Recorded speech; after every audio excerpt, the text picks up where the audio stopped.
welcome back to another episode of the Cados & Co podcast back at the Bridge Hotel. And I'm joined by a man who is taking over the content space at the moment, Cheets from TypeMedia. Cheets, thanks for joining me, my friend. Best hype man, Cados. How are you? I'm working on my intros. That was good. It's a good dap up too. And that was actually a really nice intro. Really good. I need that every time I go into the studio, ready for battle, ready to make some memes. I need you there with the microphone. Oh, give me a buzz. I'll give you some voice memos or something to take away.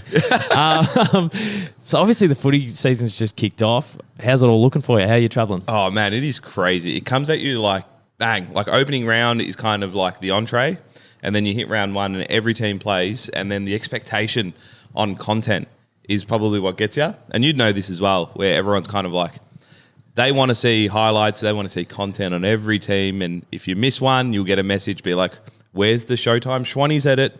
Where's that? And I'm like, mate, there was 2 games played on Saturday, and I'm a big Collingwood supporter, so, but like, look, it's tough, but it's a lot of fun.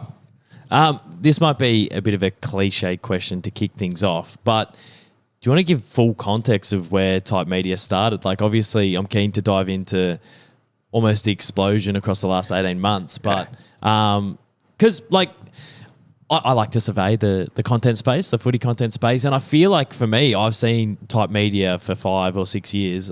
Obviously, you'll be able to expand on that, but maybe some people would think that it's a sort of something that's popped up in the last 12 months. Yeah, it's been a while. You're probably right. I think 2020. And you, look, I'm going to give you your flowers, Cados. You were one of the first. Actually, you're probably the first. And I remember, I think it was a 2018 grand final. And I remember going to this grand final. And I wasn't doing any content at the time.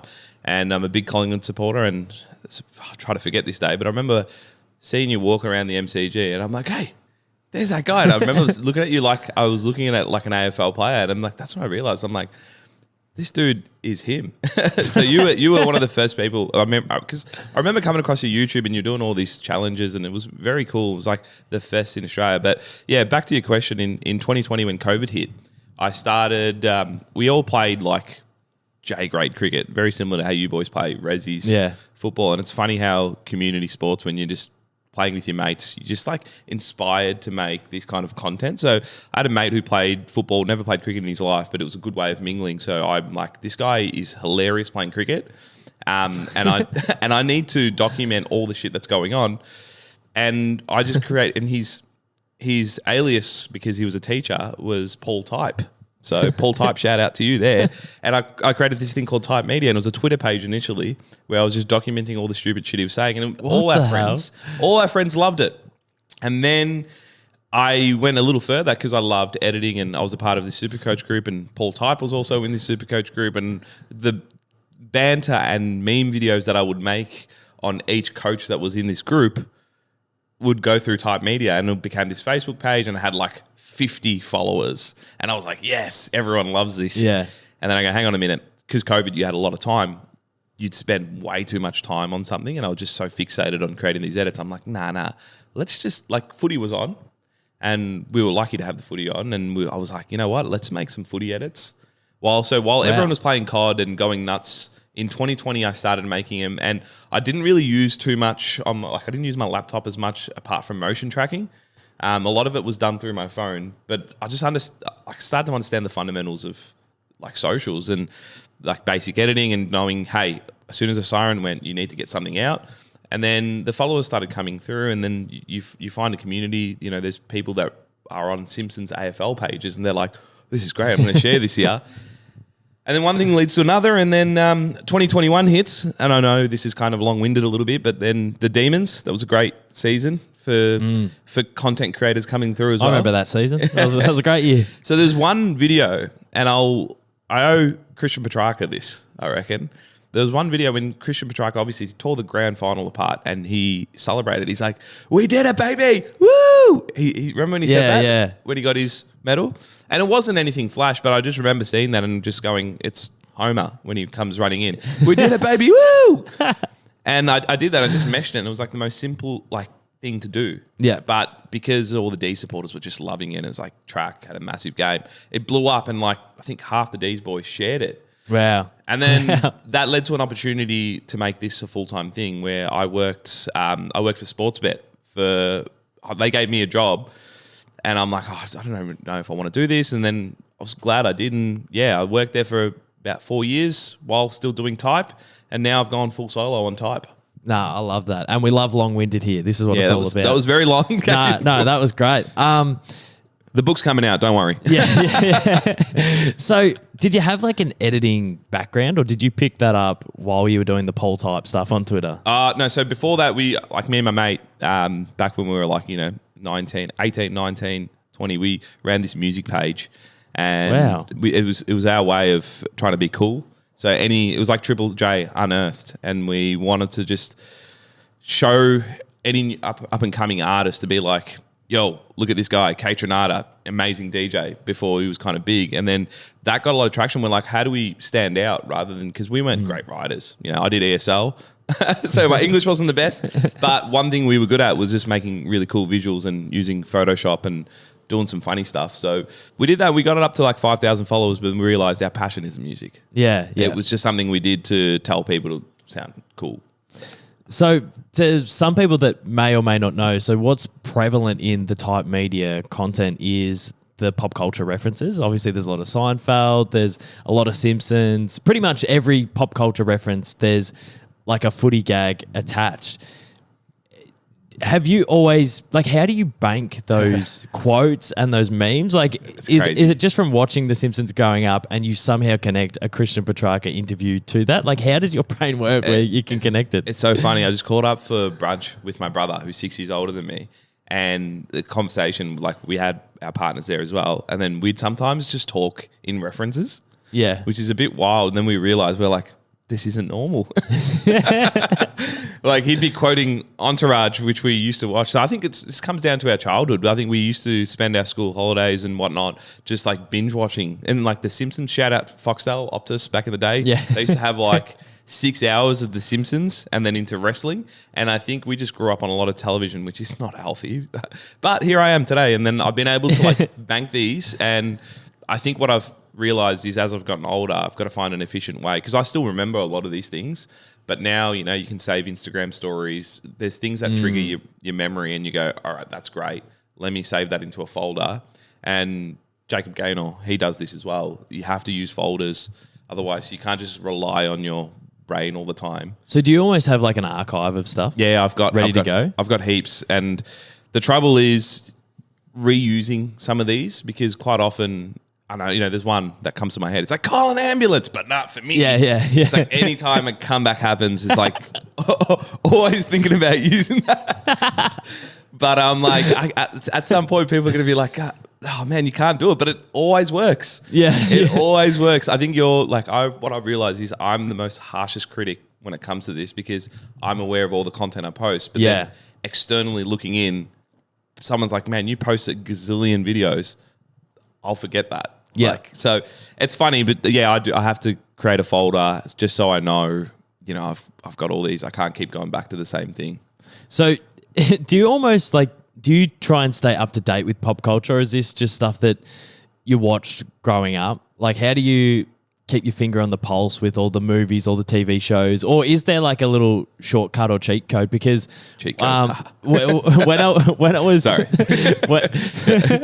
when I was like making YouTube videos back in the day and I needed a quote for something, there was like a website where you could type in a sentence. Like I don't know, type in like, wow, what a shot. And it would give me every TV show or movie that has said that before. And then I would use it and it would almost look like I had pulled that out of my brain, but really I'd just use this website. Like, is there tools or stuff that you use in that way? Yeah, look, it's tricky. I don't do that at all, which is crazy. So like I said, I've got folders, and the way I do it is like at some point, what I'll do if I have a bit of free time, I'd go through my favorite movies that I watched, and I know that they've got like really great moments, like Happy Gilmore. Yeah, and I'd go through, and the way my brain processes this is like every little clip could be used for context in sport. For like a scenario. Yeah, for a scenario. And I know everyone knows I eat pieces like shit, like for breakfast. You eat pieces like shit. Like everyone knows the ones, like the big ones, but it's all the little ones that you can Well, I was going to say, like, do you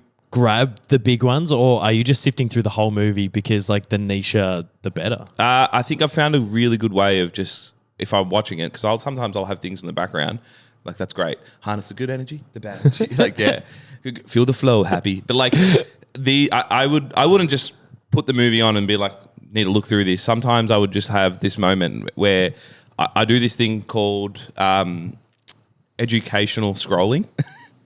Well, Shrey is very committed to his educational scrolling. Yeah. Maybe yours is a bit more pointed, but often Shrey, from the Marmalade Boys, might be in bed at 12:30 during the day. Educational scrolling. Yeah, no, he says he's doing market research. Yeah. Well, I would say the same. But as a creator, because mine relies so heavily on understanding pop culture references and everything like that, so it's easy just to keep up to date with what's going on. But what I do is my algorithm, I try to manipulate my algorithm as much as possible. So I try not to spend too much time on the shit that I don't really want to like naturally you see something political, you're like, oh, I want to see this. Yeah. But your algorithm's going to just feed you more of that. So I'll just skip through. Like, just try and tell your brain, no, this is work related. This is for my memes. Yeah. So I will sit on things that are like references or memes, and then I'm like, that's a great idea. Let's bank this.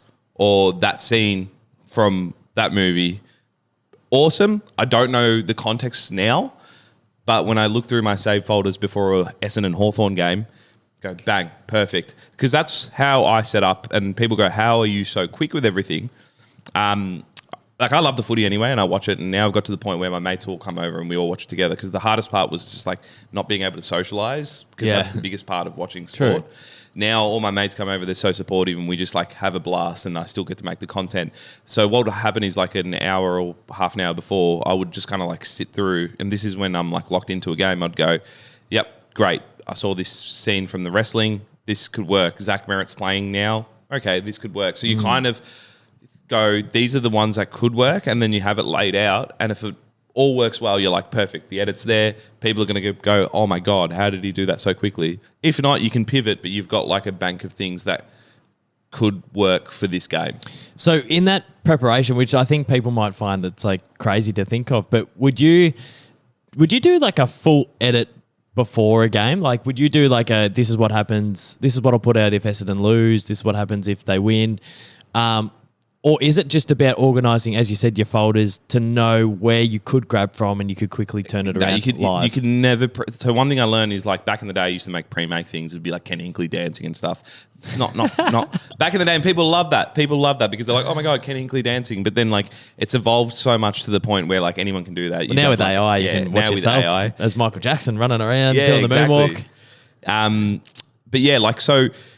What I do now is I have, like I said, I'll have the memes that I think are appropriate for the game, where I'm like, this works really well. If someone's getting smashed in the wrestling and it's really funny, I can be like, well, that's Carlton copping a pounding, like in that second half. So like, but they're the things that I go, Carlton are out of form. This team's getting, they're just getting a flogging. That's perfect. That's something that could work. But you could never pre-make your videos, because it just means that your finger isn't on the pulse. Yeah. So I would always clip up stuff that's happening throughout the game and try and read the game in terms of what the main narratives are, and then align them with the memes. And then it's a whole process. It's like, then you've got to think about how it can kind of flow in terms of an edit, and then you're using your like side of, is this aesthetically pleasing? And that's the type brand. So that's how I always kind of just put it all together. And it's hard. It's stressful, but it's like once you release it, it's just so satisfying.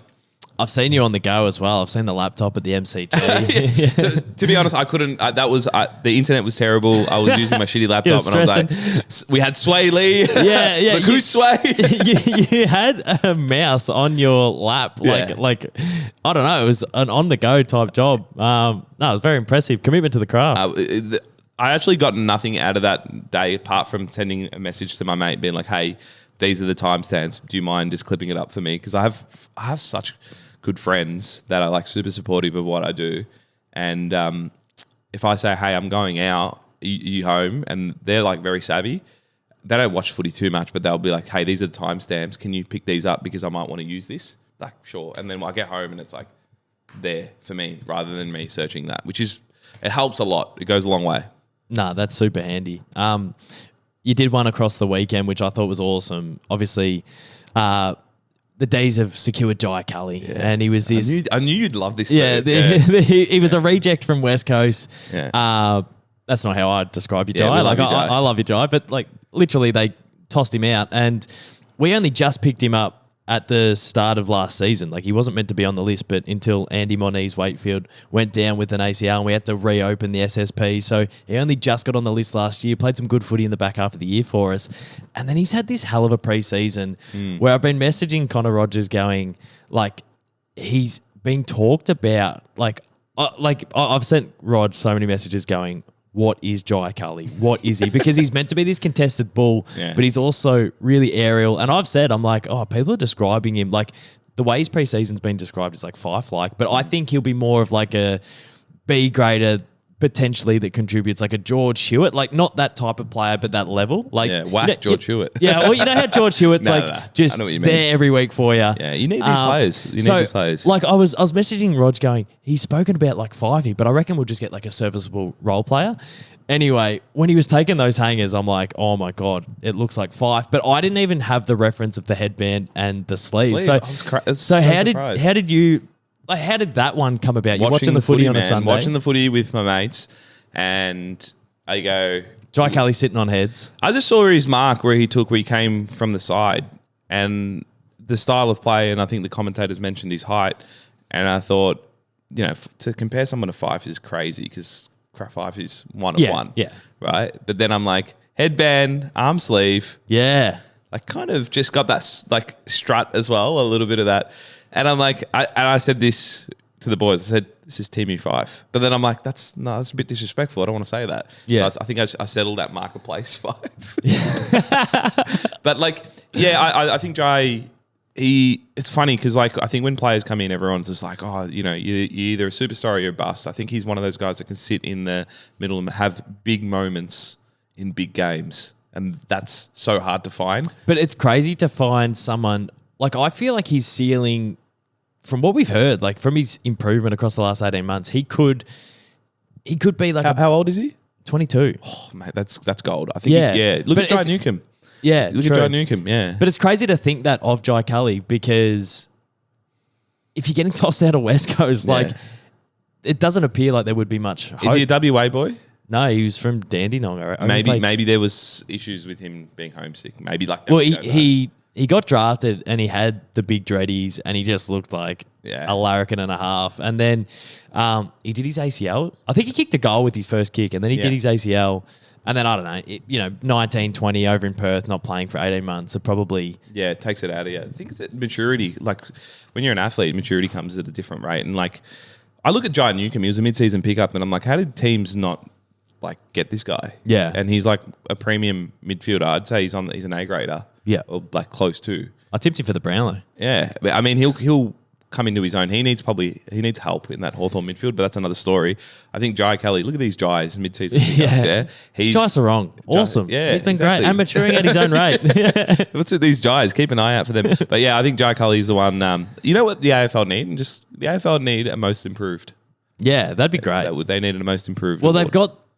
they've got the best young player, which isn't the rising star. So that sort of is meant to be.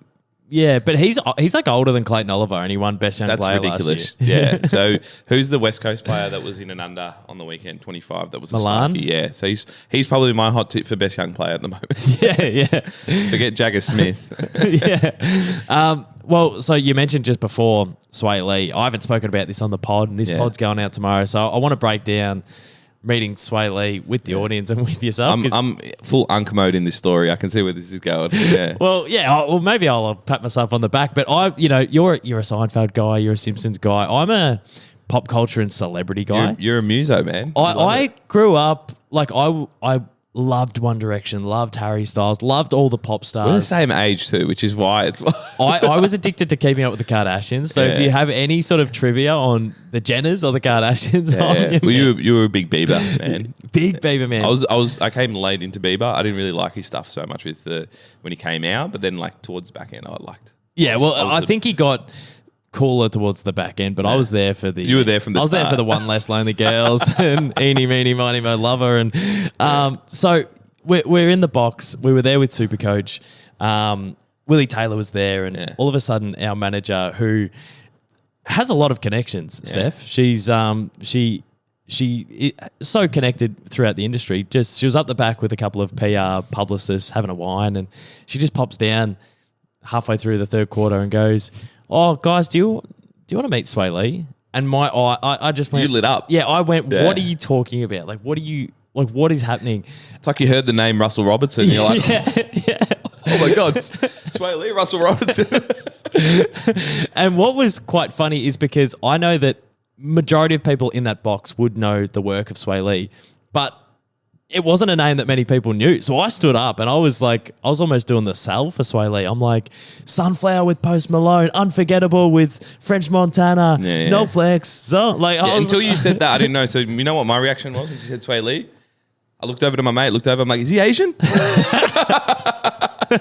Because then you go, no, he's a music. I'm like, Asian? And then he goes, no, he's, and then I looked at him, I'm like, and then you said the songs. Yeah, I was going through his catalog. And then I realized, I'm like, the dude that was in Race Remain, because I remember ages ago I went to listen out, and I actually like Race Remain. But then I realized, I'm like, oh man, he's got so many bangers. But I wasn't like you, man. You're like, oh my God, this is crazy. Yeah, well, I even made a Dee's parody song to Black Beatles. I made Cozzy Pickett is a real crowd pleaser, obviously, to that song, which is a part of the Mannequin Challenge. So I was standing up in this box going, the Mannequin Challenge, Sunflowers, Post Malone. Ultimate hype, man.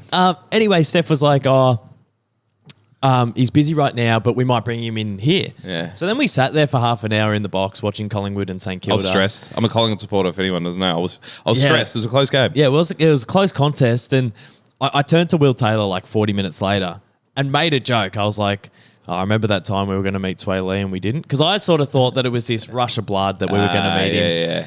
Yeah. So we're sitting there. It gets almost to three-quarter time, or it was around three-quarter time, and these publicist ladies go, all right, he's here with Don Julio. He's in the box. You guys can meet him now. In our box, there was, it was a good feed. I think we had like some meat and veg. But by that time, it was scones and party pies. Yeah. We go down to Sway Lee's box, and the second we walk in, it's like oysters and lobsters and all this. And premium. We walk in, he had a couple of sort of big, tall mates. Yeah, the entourage. The entourage was there, the girls were there, the managers were there, the Don Julio representatives were there, and Sway Lee's just in the mini bar getting a Sprite. And I just froze. We got in there, and it wasn't because it was sort of one where we wanted to be spoken to. Didn't want to go in and go, Sway, what's going on? It was almost the opposite, because I was just making myself way too comfortable. But it only dawned on me after, but I was like, now I understand, you were looking at someone, you're like, man, I know how big you are. For me, I was just like, pies are on, I'm thinking about my edit. So we get there, we meet Sway Lee, and we were meant to get a photo and essentially bounce. But after chatting to him for a little bit, I said to him, I'm like, Sway, are you in town for the F1? Did you go to the race today? He goes, no, man, we didn't wake up in time. I was like, Sway, the race was at 3 p.m. You've had a big night if you haven't woken up for the Grand Prix. And he looked a little bit worse for wear, and he had more club appearances after the game. Yeah, he did. But we were chatting to him for a little bit, and then he sort of got lost in conversation and just went and sat down the front. And as he went to sit down in the front row of the box, our manager, Steph, just wandered down with him, just chewing his ear off. So we were sort of meant to get the photo and bounce, but we're sitting, standing in the box. There's no more seats like everyone else. The entourage has taken the seats. We're just up the back of the box. You were glued to the footy. The footy. I was trying to talk to one of his... I was talking absolute shit, man. I just remember just spewing up One nonsense. of his mates was his DJ. And I reckon he was talking... he was convinced that I was somebody else. So he was talking to me like I was some sort of music. I'm like, no, bro. I'm a content Maybe he saw creator. your music page from back in the day. He might have shouted them out. Maybe. But he was like... he was just really interested. He's like, yo, what are you doing after? What do you like? I'm like, bro, I don't think I am who you think I am.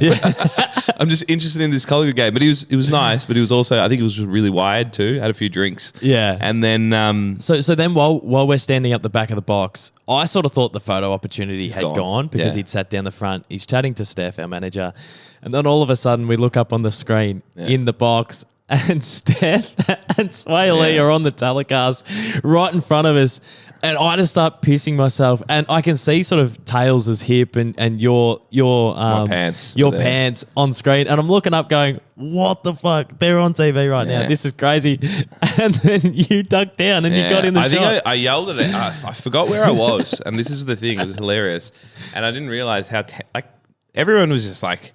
It felt funny because it was like the celebrity here, so everyone's just like trying to be cool. It felt tense. I was tense. It did, right? So I'm glad I'm not alone there. But I also didn't give a fuck. So I just kind of went, yeah, we're on TV. Like I said that really loud. Steph, you're on TV, and I was just like that. And then everyone kind of looked at me like, what are you doing, bro? Like no one yells that out. And then I'm like, oh shit. And then it kept coming back to the TV, and I'm like, you know what? I'm going to try and make the most of it. And I just like squatted down and did a gang sign. That was that went nuts on socials. It did. It was funny. The ultimate inserter. But I had no intention of that, but I just it was one of those moments where I just panicked, and I'm just like, shit, everyone's looking at me. Make it look like I'm really comfortable. And I remember him looking back, and this is pretty cool. He looked back and he just started laughing. Yeah. And I'm like, yeah, nailed that one, Cheets. Well done. Well, I think he enjoyed that, like, we were loving it in there. Yeah, like we were just like we weren't trying to be cool or whatever. Yeah. We sort of blew our cover, but it was so hilarious. And then I started playing through scenarios. Like, you did well to get your head on the tally, and then obviously it got shared on 7 AFL, and it went bananas. That was great. But I started playing scenarios when I got home. I'm like, imagine if my small talk with Sway Lee sort of led me down the front, and then I'm sitting there with Sway Lee, and it comes up, and I just sort of act nonchalant, like, yeah, just here with Sway Lee. Like, it was just funny that Steph's sitting there, and like people watching on the TV would have been like, oh, that's like, I don't know, maybe his manager, or like, I was telling Steph, I'm like, oh, you know, with the leopard she print. Had the leopard print. I'm like, oh, you look like a backup dancer, or like. I mean, the only one that can pull it off was her. I thought about this situation as well, and I'm like, what the hell was I going to do? Go and sit next to him. I'm also a little tipsy. My talk would have been like, bro, we had this guy called Myercheck, used to play forward. We don't have him now. Our forward is dysfunctional as fuck. Yeah. And then he would have just been like, get this guy out of here. I need to do this edit. Nick Dacos. And he would have been like, what? So Steph was the only one that can get away with it. But it's funny because I was sitting back, right? And she just literally came back from Vegas, and she was just like going full unk mode, showing random photos of, and I'm like, maybe I could have sat next to him and been better value, but who knows? Well, so, and then after that, we were on the TV. The Don Julio people were like, and that's such a cool brand to say, but the Don Julio people were like, oh, Sway, can you come up and get a photo with these guys? So we got a photo with him. And I was so excited that I was like a little bit red, a little bit sweaty. I just do this big thumbs up. And he does this, like, he sort of bites his lip. He does like the Spider-Man hand signal and sort of crosses his arms. And he's got, like, I was actually a little bit intimidated by the chains and stuff that he had. Yeah. He was sparkling. Anyway, so I got the photo. I sent it to my partner, Georgia, and she replied, ha, ha, ha, ha, ha, ha, ha, ha, ha, ha. He's so much cooler than you. That's so funny, man. Because he's just like so like chilled and laid back, and I'm just sitting there with my thumbs up. That's funny. My shirt's crinkled. So I was a polar opposite. I looked at the photos, and I'm like, I've got my hand over his shoulder like we're best mates. And I'm like, I don't know what the fuck I was doing. But it was kind of one of those moments where I'm like, glad I don't know how big this guy is at that moment. I knew he was a celebrity. I didn't really care. So I was like, whatever. And then afterwards, I'm like, what the fuck was I doing? I was just like, I was way too comfortable. But sometimes that works out in your favor. Sometimes it does. And I'm not saying all the time. You probably get kicked out of the room some other times. But like I've played that like sort of 10 minutes back a lot. And I think we were like, you were good. We're out of the way. We were respectful. And they were really nice. Like even his mates were nice. And then like come through to the afters and stuff. I'm like, nah, I got a podcast to shoot. One of the ladies goes, we've got a booth at one. You know, when I go out in Melbourne, I just go to Swan Street or Richmond or whatever, just like the pub clubs after the footy. Cados' booth. After a D's win. But she was like, oh yeah, you know, we've got like a booth. You guys can come if you want. And I'm like, man, I will not fit in. I will not get in, and I will I look dishevelled. And I reckon you'd fit in with a grey goose and just popping bottles. Yeah, and it's got it's a grand. Oh, it's like, why are you singing that for? Hey, play this, and he plays Cozzy Pickett as a real crowd pleaser. Sway, if you know the words, sing along, man. But yeah, no, it was we were both locked in. We know we had work the next day. But even one of his DJ was telling me like, yeah, you should come, and I'm like, bro, like I said, I don't think. Like, you think I'm someone else. I'm not. Oh my God. But yeah, it's a lot of fun. So good. So good. I want to ask you about like the work you did with Sportsbet, because Sportsbet, from a creative point of view, is like one of the best comedic sports production houses there are. Yeah, they've gone down the last 18 months. Yeah. But like, what was it like working there? Because like I look at their content and the sets look like Hollywood sets almost. They look like TV sets. The scripts are unreal. The comedy within them are great. And from like a production house standpoint, I think they're unbelievable. Yeah, look, I haven't really touched on this too much with a lot of podcasts. It's one of those ones where I had to kind of reflect and think about it. But like I came from a low socioeconomic area, and to work in an industry where it's like media and like content is just like, it's not what you look at. You go, no, you need a 9-to-5 job. You need to bring money in. You need to make sure, like, security was the biggest priority, especially when I grew up. So when this opportunity came to work there, I was conflicted a little bit, like anyone when you're working for a gambling company. I think you have your values and stuff. And that's not to say that I'm so anti. I just think everything in moderation is the key here. It's about, when I worked there, my goal was to just get a foot in the door and understand how the content space works. And like you said, these guys are the best. They were the benchmark at the time on, scripts, videos, like high production. Man, their shoots look like TV shows. And like, obviously that's because they've got the budget, but any comedian, any content creator, like it's an amazing creative place to collaborate with. Yeah, it was definitely the bee's knees at the time, and like I think what I did was just inserted myself to learn from the best, and the amount of connections, the opportunities I got to travel overseas, got to do all these kind of things. And I'm not stupid. I understand it's, like I said, gambling company. I think the end goal for me was have that opportunity to get there. Like people like me, I never would have thought of having this opportunity to be surrounded by people who had this knowledge. And so for me, like, yes, worked at a gambling company. Yes, it was a little bit, there was a little bit of conflict there, but the amount of skills I gained and the amount of, there was great people that worked there and very knowledgeable people. I knew that there was a certain period of time where the expiry was done, where I'm like, I don't need to work for wagering anymore, and I've got to kind of branch out and do my thing. And like I said, I'm always someone who believes in moderation, right? Like, addiction's not a good thing, and I just, sometimes there's a bit of that where it goes, are we crossing the line here? So I kind of wanted to just, as soon as I was ready, as soon as I had the skills, as soon as I knew how to do a podcast, do all these kind of things, I was ready to kind of branch out, and I did. And like, I'm so grateful for the opportunity to be there and work and learn my craft. And it was a cool experience. There's some awesome people there that I still keep in touch with, and yeah, I think I wouldn't be able to create what I create at Type if I didn't have that experience of working there. But now it's like on to bigger and better things. And I think it's an interesting landscape where that content space, I think 5-6 years ago, they were doing things well ahead of their, what the content space was ready for. Like even possible. Even possible. You had, I think for a creator, I think the bee's knees was working for them as like, they were more seen as an entertainment company than... Yeah, like I'm sort of naively separating the art from the artist here, where like it is Sportsbet we're talking about right now, but it's in the name. But I'm more talking like their production and like because like ultimately in the sports content creation landscape, like you almost can't survive unless you do collaborate with gambling companies, and like all my mates gamble. I just literally don't gamble.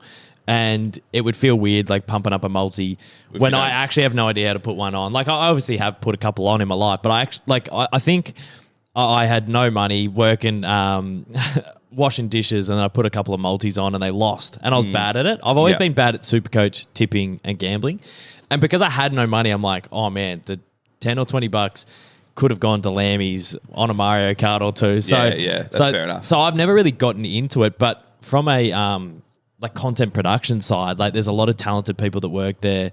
The scripts are unbelievable. Like the stuff they've done with Volkanovski in the last little bit. Like Willie Taylor's doing some great stuff down there at the moment. So, Yeah, it's such a fascinating space because it almost is a Hollywood set, like it appears. Yeah, I think definitely it had that, and that was the appeal of doing some stuff there. But I think, you know, as time progresses and as everyone catches up, I think everyone's situation is different in terms of, like, that's why I never judge anyone for working there, because like everyone has a different. Well, the AFL's like I go on the AFL website and there's sports betting everywhere. Like GWS are sponsored by a sports betting company, so it's almost it's almost unavoidable. Sometimes I find it really hypocritical. So you just got to be honest with yourself in terms of where you stand and what you're actually trying to get out of it. And that was a conversation I had with myself. So, you know, I'm not going to go out there and be like, oh, this person's this. I understand the reality that everyone has a different situation as to why they align themselves with that. That's fine. I'm not here to jump on the, you know, moral high ground and tell people off. I only can control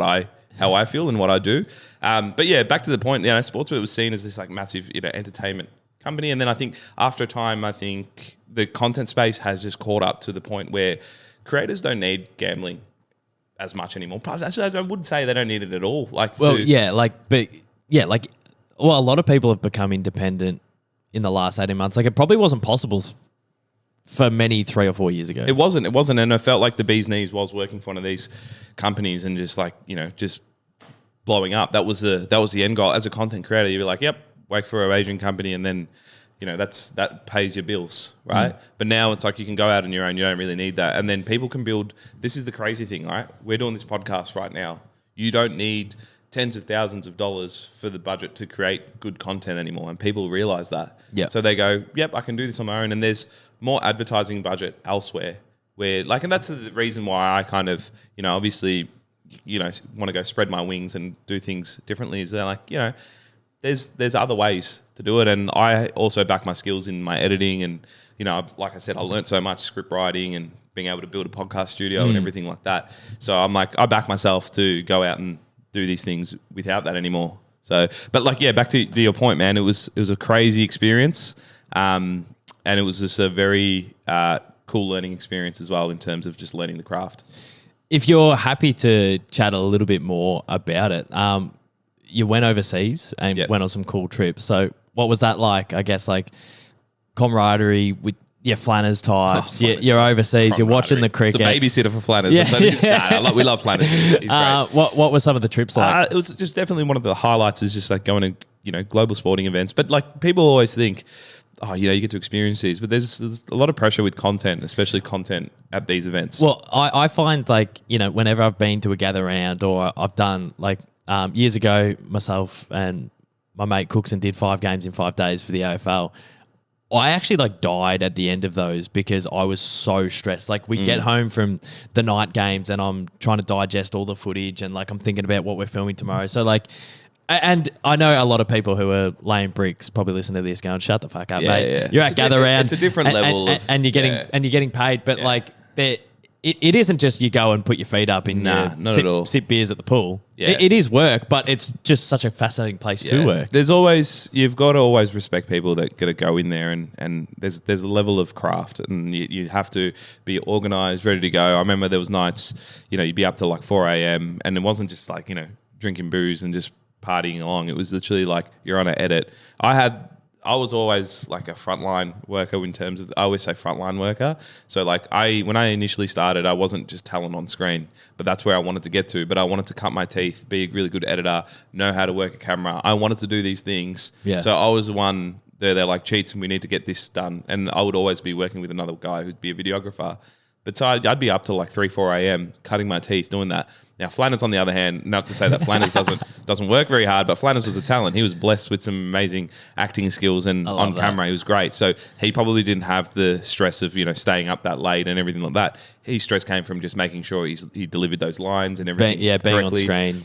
But saying that, like, you know, I'm not saying that he doesn't work harder. It's a different level of intensity. Yeah. But yeah, those trips are amazing, and I think, you know, when you nail them, it's awesome, and the camaraderie is there. It's there. Like I said, the people that work for these companies, there's still some amazing people that you just go, man, they're, you know, I see them down the street, I'm like, man, let's go for a beer. Well, they're creatives, and I love creative people. Like, they're expressing it in a different place, and probably a place where, you know, they got an opportunity and they've taken it and whatever, and they probably love gambling. You know, I don't really have any sort of judgment, but they're creative people, and being around creative people is so invigorating. Oh, it is. And like, like I said, at the end of the day, everyone's a person. And, when you're in that environment, we need to create content.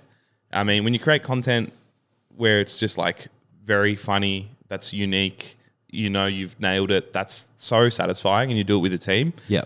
It's so good. Yeah. And these overseas trips, man, we went to Qatar for the World Cup. That was my first overseas trip. True. And that was incredible. We got to see Australia play Argentina. It was probably like 10, 15 metres. Oh, no, I'm probably adding a little mayo on that. Probably like 30 metres away from Lionel Messi when he scored that goal against Australia.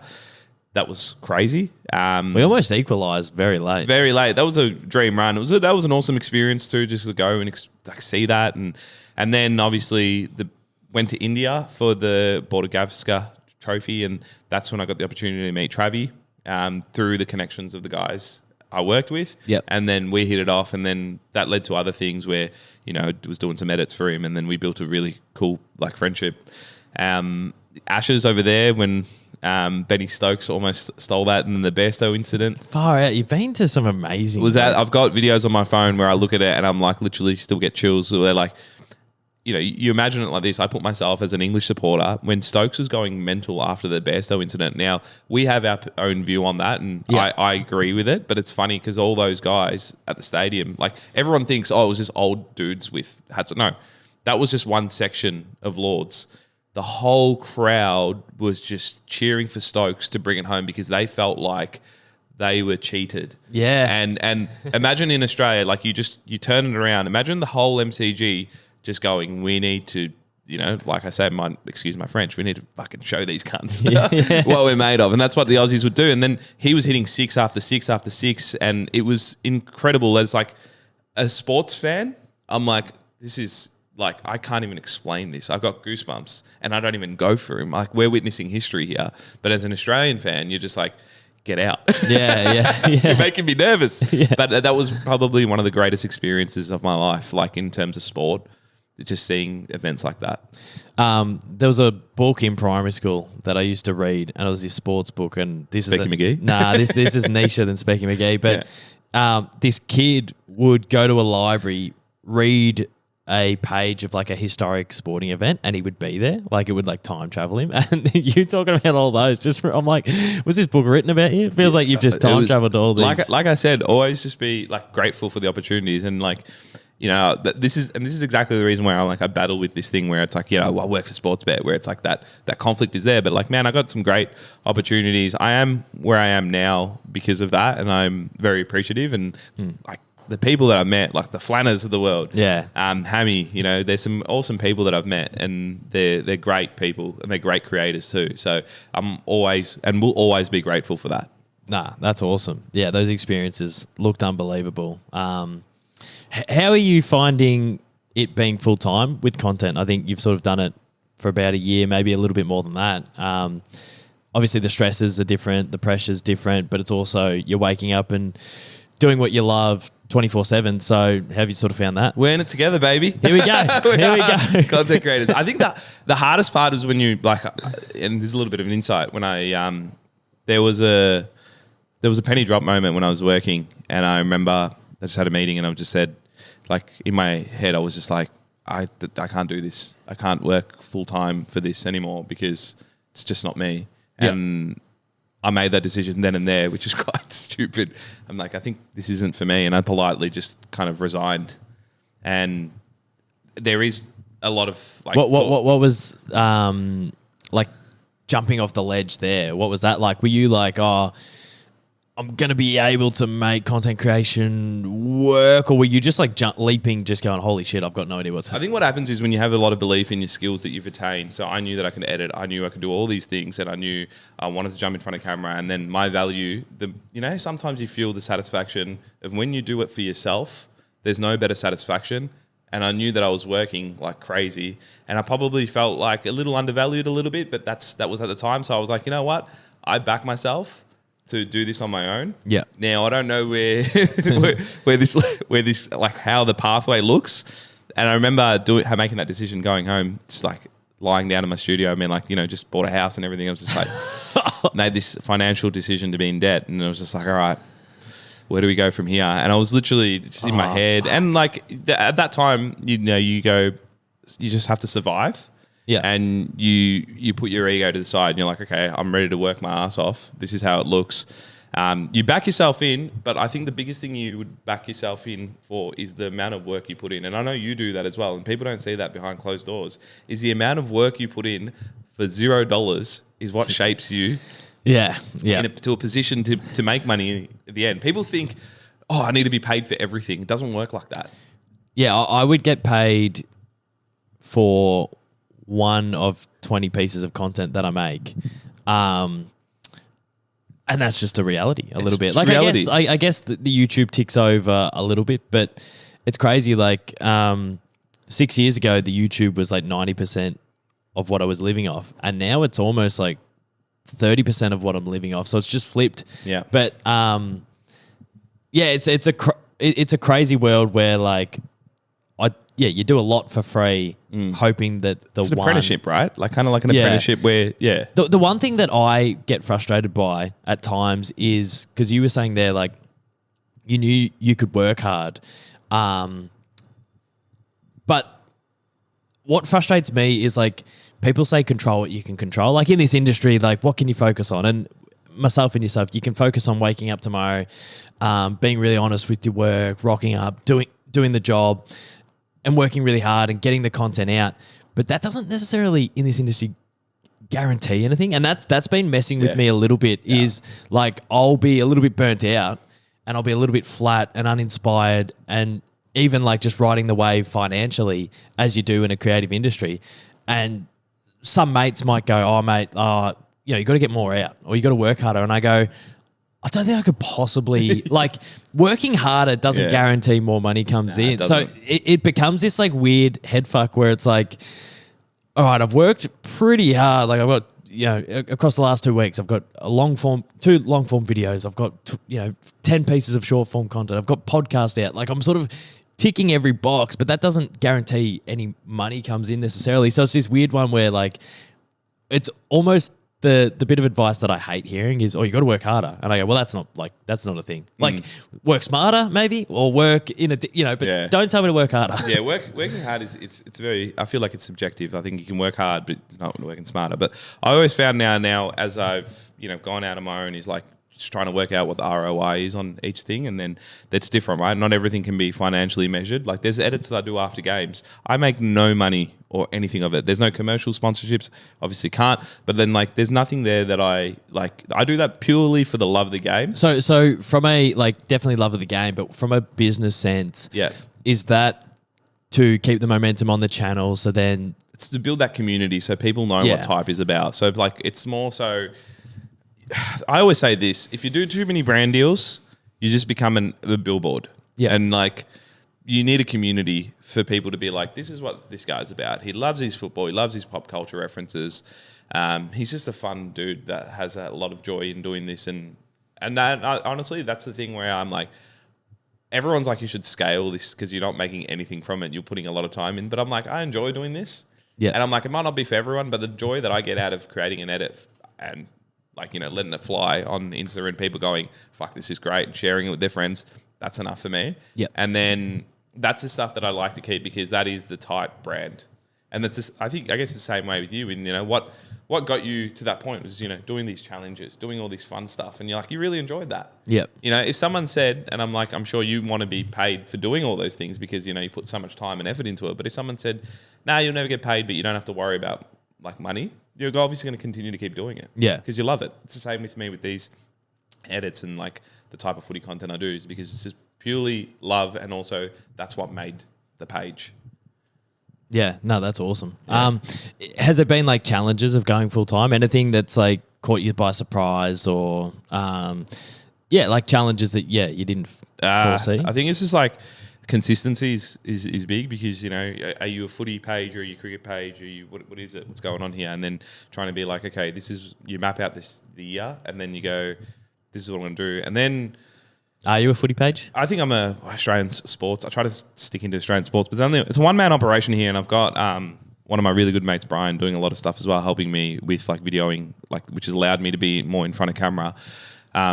But yeah, it's hard. I would love to get to a point where, you know, I have other creators where I can collaboratively work with, and it's not under the Type banner, but it's more so, hey, Type working with Cados, and we're delivering footy content or whatever it is, and that's the ultimate goal, is this not to be like this, you know, hierarchy, but it's more collaborative, like, so we all eat. All these creators that put a lot of time and effort in can be empowered. And that's the thing I see as someone who's worked in the front line, is like, you know, don't create this thing where people work for you and everyone's like, oh, the barstool model. Like everyone raves on about it. But I'm like, I don't think Australia is like that. I think it's as a way where we all kind of like lift each other up. And at the moment it's footy and cricket, but I'd love to get into a point where I can work with other creators and just like respect the craft and be like, hey, is there a way we can kind of do something?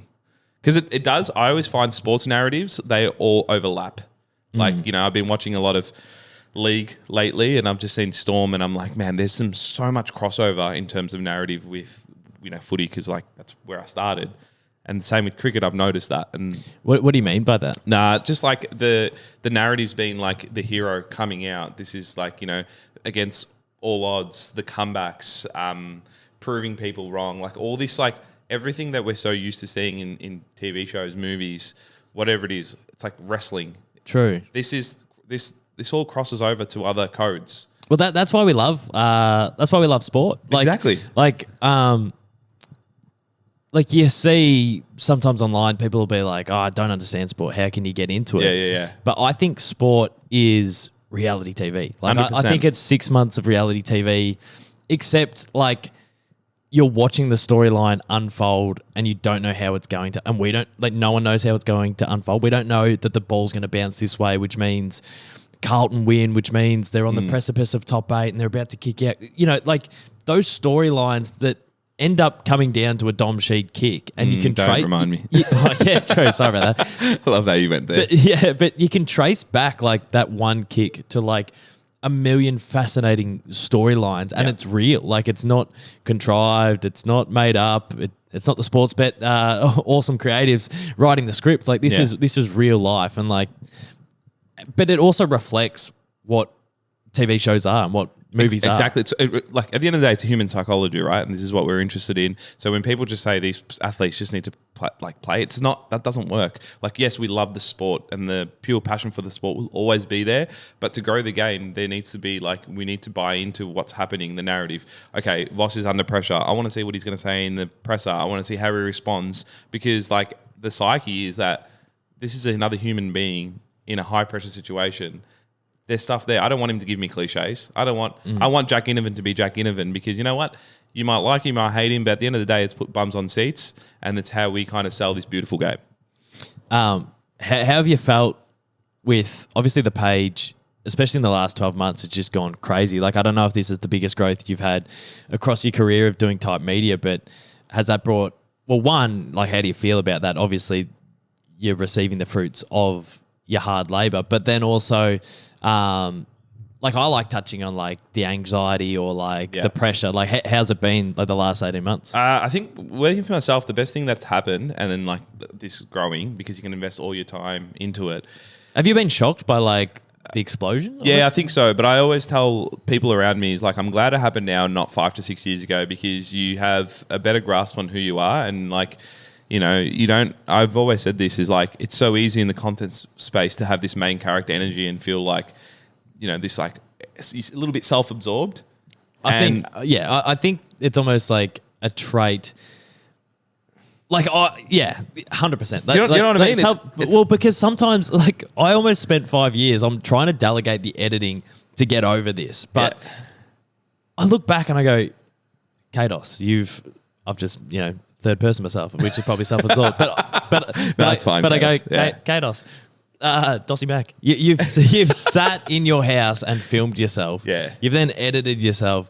You've then posted yourself. You've then cut up an Instagram story about yourself. You've then posted that and go watch myself. And then, like, sometimes when I go watch yourself, when I go full self-aware mode, I go, you're a disgusting pig, mate. How do you wake up every day? How do you wake up and you call this a job and you're a freak? And so, like, now I'm almost over that. Like, I like working with Dan, who Yeah, he's sort of editing myself. He's hearing my voice for a lot during the day. The man. Yeah. But that, like, now that I'm delegating and making it a bit of a team thing, it doesn't feel like, how am I going to wake up and film me and edit me? And because that's if you think about it too much, it's a pretty sick profession. It is. It's very, and the level of narcissism is crazy. But what I think is, like, I'm at a level where, there's a level of maturity, and I'll always continue to mature and hopefully, challenge myself with things. Is that I think one of the things that I had was when I entered this industry is that I wouldn't listen to people. Well, I wouldn't be a good listener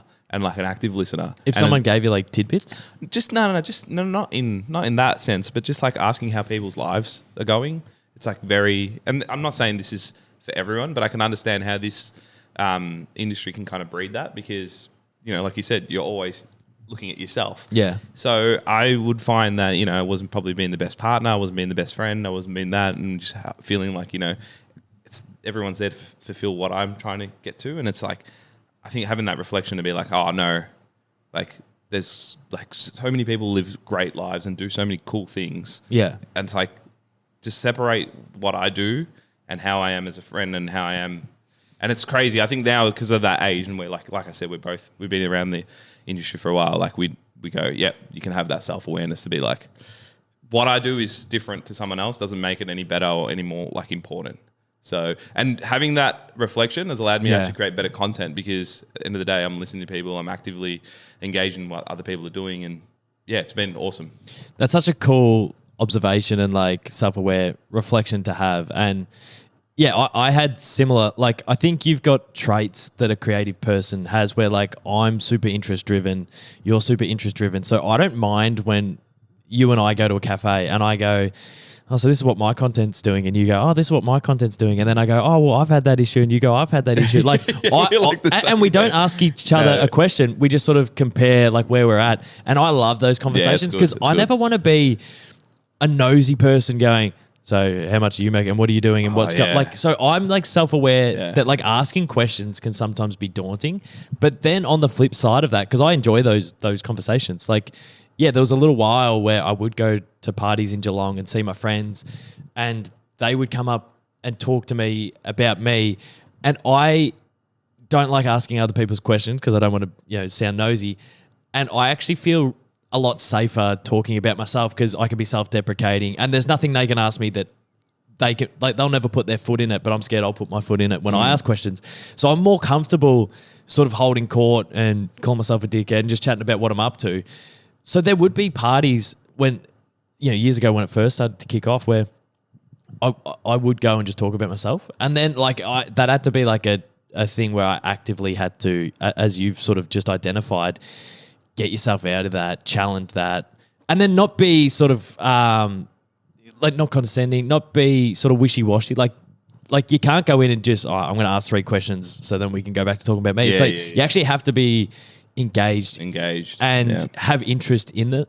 But just like being aware of that is really good because otherwise, I'm sort of happy to hold court about myself. What I found is like it helps a lot, like with yourself, be like grounded with this. And I always go, I've had a really interesting experience because like when I was like 8, I worked full time 9 to 5 and I worked in a pretty stressful environment. Like I was a counselor. I did all that kind of stuff and I worked in warehousing and stuff as well when I was at uni. So like I kind of understand the grind that people would go through. So it's like having perspective is so important, especially in our industry, to be like you just said, Bricky might look at you and be like, what the hell, man? Like, but it's like important to have perspective to be like, everyone else, like they have the different challenges in lives and everything. It doesn't mean that yours is more important or like it's important to have that, I feel like, in our industry.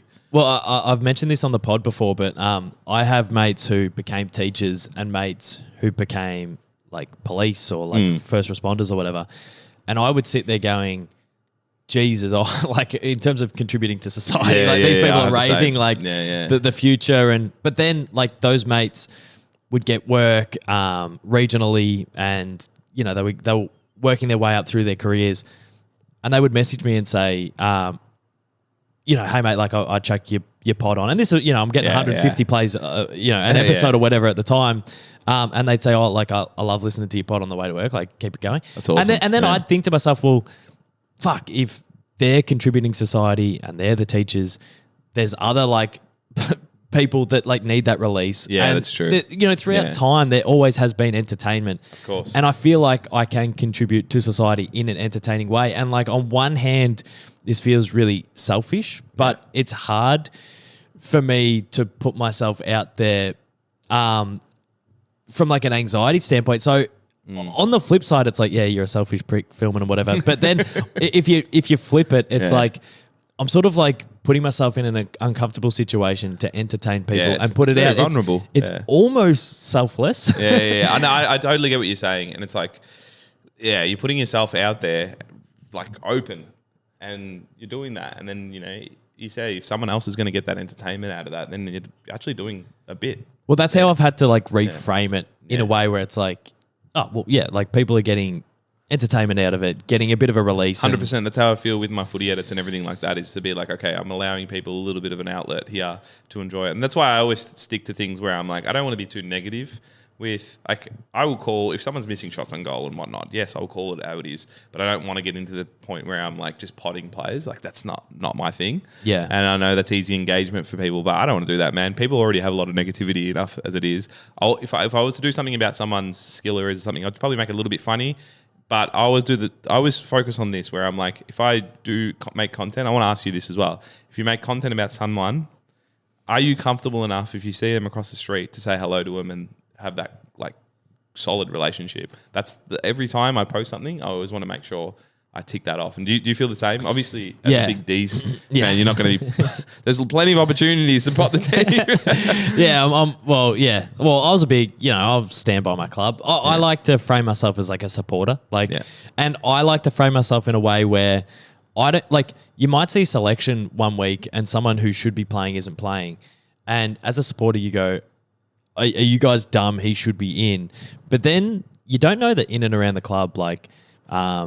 his partner was in hospital for 2 nights that week and he was up all night and he can't, and the club won't bring it, like won't announce that. So you don't know the inner workings that have come to that decision. I feel like you just have to back the club in that whatever decisions they make is for the best. So I just like to be a supporter. But on the flip side of like talking about people in the industry, well, like back in the day, my parody songs used to be super edgy. Well, not super edgy, but they would have edgy elements because I was just this kid from Torquay making songs about people on the TV, essentially. And then slowly but surely, like, I'd go to a Fox Footy season launch and I'd see Mitch Cleary and, a couple of people from the industry. And then I'd go to a AFL Evolution launch a month later and I'd see the same people. And then all of a sudden, like, the more that this has become a full-time thing, you're going to a handful of events every year where you just see the same people. And it went from like, oh, these people are famous people on the TV to, oh, they're almost colleagues. Like if I make a song about Sam McClure, like I see him a handful of times a year. So then that's why like I started pulling punches on my songs. I stopped making them about players and whatever. And then I feel like they got watered down to a point where like the audience were like, the gags aren't as good in these latest ones.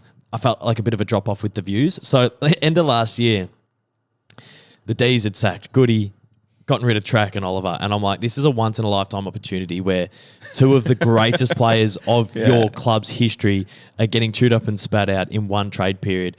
It would actually be like hypocritical from a comedic standpoint for me not to address this. So I made the song To End of Beginning, Take Me Back to When Demons Are Winning. And it had like edgy elements that used to be in my songs. Like I said, it's great. Getting fingered by Nasiah. And I was going to change that line because I'm like, man, in 2018, I would put that in. But in 2025, like, is that going to come across as rude or whatever? But I just left it in. I just went edgy. I spoke about Stephen May and Jake Melksham swinging. And I went to post it. And in my head, I'm going, well, I've done a handful of things with the D's across the years. This probably rules me out from like a bit of work with them for 12, 18 months. It ends up like resonating so much with Melbourne supporters, Melbourne staff, like everyone just found it hilarious. It became one of my most viewed parody songs. Good on to Melbourne as well for being self-aware to just be like, it's okay. And it's opened me up to gigs. So like I'm sitting there going, you know, this is the end of like any sort of connection I've had with the club for a while. And 6 months later, like I'm in their membership campaign and Yeah. they're selling shirts with my song on it. And like now it's opened the door where I'm doing like a handful of gigs with them now. So it is crazy that like almost being true to the art. And like I never wanted to be negative or rinse players. You know, I didn't pot Clary or Track. I just mentioned headlines where like, well, Track's on the way out. Like, so I can mention that. Factual. May and Melksham did have a punch Factual. on. I didn't say, oh, May and Melksham had a punch on the dickheads. I just said, Naz did finger. Yeah. So like I almost just read a headline and put it in a rhyme. Yeah. But it was crazy in that scenario where like I thought out of all the stuff that would burn a bridge, that would be it. And it's Maybe Melbourne of the past, yes. Like Carlton, look at Carlton with Sam Doherty just literally swearing and then just be like, you're not allowed in here. Different clubs operate differently, and I think this is massive for Melbourne.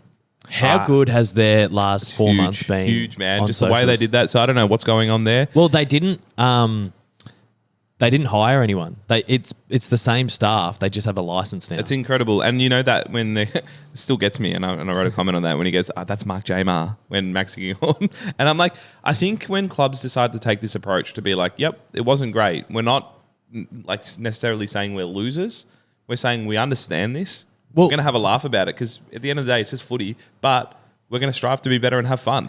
Well, with the D's, with that, we've been the punching bag for the entire competition. Almost since we won the flag, we've just been like everyone, kicked and 100%. beaten and like laughed at. And we almost go like, oh no, like we don't all have cheese boards, or we don't all drop. We're not all in the MCC. And now we've almost gone, fuck, how fun is this? And we've taken back the power and It's like great. the control of the narrative. I reckon Carlton definitely need to take a leaf out of that because I think they're very stiff. You can see it. They're not. This is not a dig at their socials. Very and stuff. defensive. I think very defensive. I think you need to understand this is there. I think that like when you're a proud club, and same with Melbourne, was a proud club, right? Yeah. It's very hard to do that, and very hard to get the oldies to be like, this is what we're doing because it seems like you're like very insecure. Yeah. Same with Collingwood as well. I go for Collingwood, but Collingwood haven't had a really like bad patch. So we'll wait and see when that happens. But like some of these big clubs don't want to do that. But then you see, GWS, Hawthorn. Hawthorn, fantastic with the way they do it. But they've had success. So people go, oh yeah, they're probably one of the greatest clubs in the modern era. Essendon, I did some work with Essendon recently. And I'm telling you Essendon now, are great. the way, even though their performance is like, obviously they're just rebuilding and everything like that, they are an incredible club to work with in a sense where they're like, I had some gags where it was like, how many days since? Yeah. But they, obviously I wasn't doing it in a way to make fun of their players, but it was just like, yep, we need to be aware of that. And they were so cool with it and they were just so awesome. And it's very similar to Melbourne. I think these are the things like that help galvanise the club to be like, yep, we understand this is what's happened. This is what we're going to do. We're a fun club.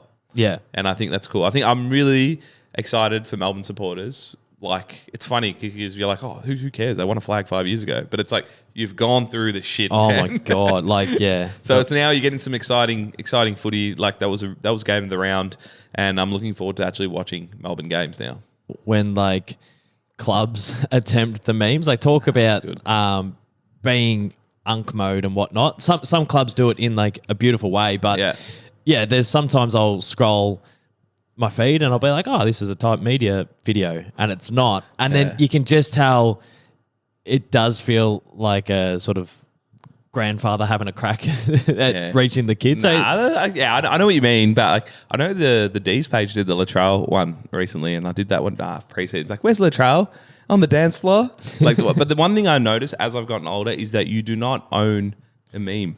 You do not own it. So like if people do it, I mean, yeah, and you know what? Not the meme, but The style of shit like that kind of post. Not even the style. Like I guess you do have a style, but like right now, every company is going, how do we make TikToks? Yeah. And some companies make TikToks, and it might be like, I don't know, some local patisserie or whatever. Yeah. They'll make a TikTok and it is hilarious and they do it in such a cool way. And then some companies are like, we need to reach the kids on TikTok, and they make like really corporate-y wooden TikToks. And some clubs are making awesome youthful content, but then some clubs are having a crack, and I commend them as like you sort of touched on. Yeah. I commend them for having a crack, but how do you feel Well, yeah, like when you do see, not from a copying standpoint, but from like a execution of trying to reach the kids.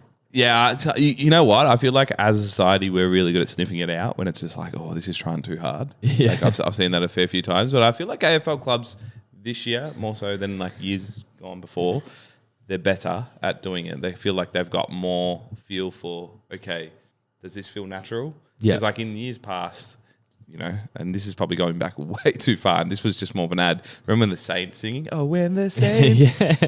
Everything just feels curated. Like back, like, you know, everything used to feel curated and, oh, look, the kids are doing this, let's do this. And sometimes clubs still do that. They're like, oh, this is the trend, let's do it. And it's just cringy. Yeah. And it feels like you said, the grandfather. It's like if you half do it, it doesn't work. Like if you fully commit and you lean in, it's hilarious. Unless you're Liam Ryan, where if you half do it, it works and it sells. Yeah. So it's almost like a cool thing now. But I'd say that's a Liam Ryan effect. Yeah. No, well, he took one of the great grabs on the weekend. And and then he did his shoulder. Yeah, his shoulder was sore. But it was, according to Ross, it was just a corky. But whenever I scroll and see these things, I always go, you've just either got to commit or you just got to do the Liam Ryan thing. But everyone's getting better at it. Like one thing I always say with socials is that you have to make sure you always learn to adapt and don't be so opinionated with no one has their answers, right? Everyone is a different creator. You can do it in so many ways. Like GWS did it in a way that was great, but then Hawthorn's iteration, I think's one of the best in terms of the way they interacted with young players. And what I loved about Hawthorn's iteration was if they went up to Luke Bruce and he wasn't in the mood and he gave him nothing, they would use that in the content, exactly. Which then Luke Bruce watches that and goes, oh, they didn't protect me. So then next time I have to act better. Yeah. But also fans aren't like offended that Luke Bruce didn't want to talk about, I don't know, maths or whatever. So everyone sort of goes, oh, that's a really authentic reaction. Exactly. That's pretty funny. Yeah, exactly. And you know what's cool with Hawks? They saw what GWS did. They said, we're not going to copy you. We're going to do it our way. And the same thing's going to happen with other clubs. And I'm hopeful that it continues to keep challenging all the other clubs to be like Melbourne. Melbourne's another one now, and Melbourne's like, we're going to do it this way. Yeah, like you're allowed to be inspired, but just do it your way. And the same with creators. There's so many creators popping up everywhere. I would just say take inspiration from other people, but don't try to be a carbon copy of someone else. Yeah, like I've taken so many from so many different people. I think there's one. Shout out AFL dank memes. I don't know. I don't know if anyone know that. This is a throwback. Stop posting. But when I first started, I remember I used to watch this religiously, and one of the best storytellers through shit posting was AFL dank memes. Wow. And I'm like, I didn't want to copy AFL dank memes, but there was so many things that I took out of it. And man, whenever they posted, it just used to blow up. But I'm like, but that's what I mean. You don't want to copy someone to the point where it's like that's exactly the same thing, but take what you enjoy from that and just run with it. Yeah, no, I love that. I could chat to you for ages, but I want to wrap it up on one more note. Talking about the explosion of TypeMedia across the last 18 months, the Travis Head stuff across the summer went crazy. You said you had rapport with Travi when you went overseas and did some stuff with him. So when you were making that, could you anticipate that it would blow up as much as it did? And was that a crazy few days on the page? So the interesting with Travi is like Travi, you think of a superstar cricketer and athlete, you're like, oh man, this guy's going to be like very high maintenance. Not at all. He's like, and what you see is what you get with Trav. And he's just like, I think we bonded over the fact that, he's just the lad from Adelaide, knockabout Adelaide bloke. I was just like, yes, I work for a company that was like, a big, corporate suit kind of feel to it. But I was just like, I'll have a beer, chill out, whatever. And then I think we kind of bonded over the fact that we were just both knockabout lads, just having a laugh. Yeah. And I think with Trav, he's just like, if you're genuine, he's genuine, and like he's like you just connect. And he knew what I did in terms of like the memes and stuff, and he'd always just feel like, hey man, do you want to do this? I'm like, yeah, sweet.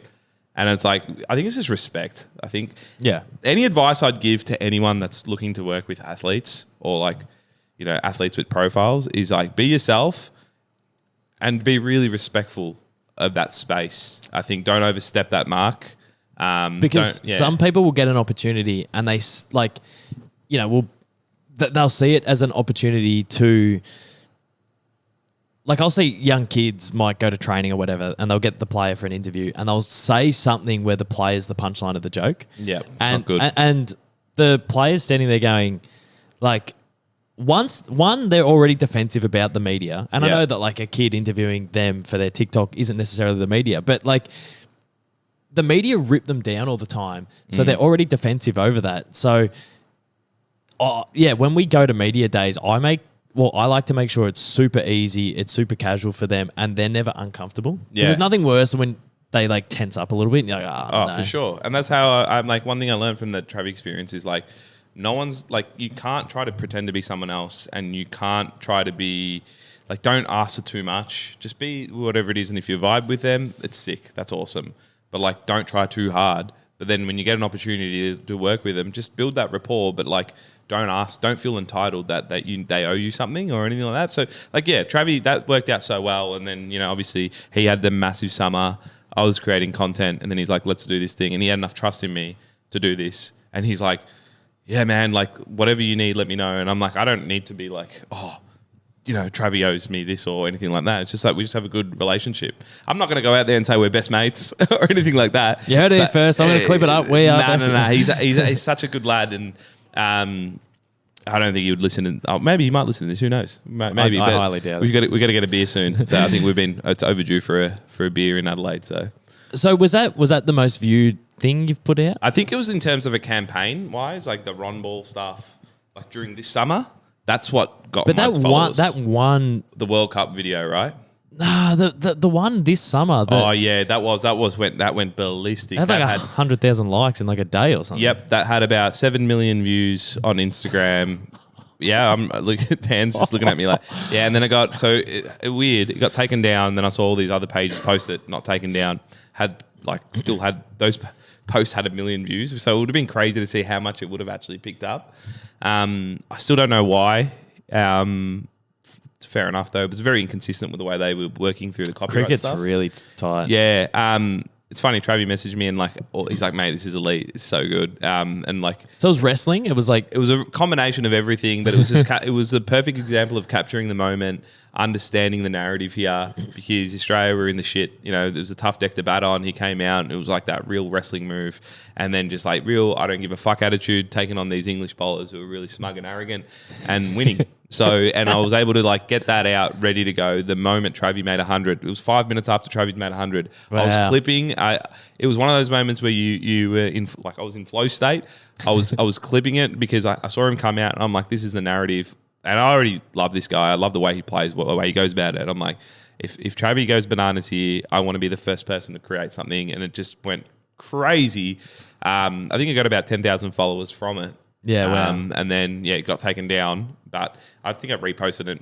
The repost never got taken down, but didn't obviously do that well. I think it's like 20,000 likes. Yep. Or anything like that, which is still great. I reposted it like 2-3 weeks later when I was like, I think it was like Boxing Day or like right before Boxing Day. I'm like, hey, happy Christmas. Yeah. I'm going to run this. But that was, the summer was incredible. So I'm actually interested to see how all the Indian followers or the international followers react to the AFL content that's coming out. But but I haven't lost too many. So and I looked at my percentage of numbers. It's actually quite it's quite consistent. It's good. Yeah, nice. No, that's amazing. Cheets, I've taken up more than enough of your time. I really appreciate you stopping by the Bridge Hotel. The Bridge Hotel, we love it here. To hop on the potty. And I'm fascinated by your creativity, your work ethic, and the way your brain works. And I really appreciate you hopping on the pod. No, I appreciate it, Cados. And likewise, mate, you were the pioneer. And I hope everyone knows that. You were the pioneer. You paved the way for people like myself and all these other creators that are coming through. So I appreciate it, my man. No, I really appreciate this up. There you go. I appreciate you. Yeah, thanks to everyone who tuned in, and we'll see you for another episode of the podcast very, very soon.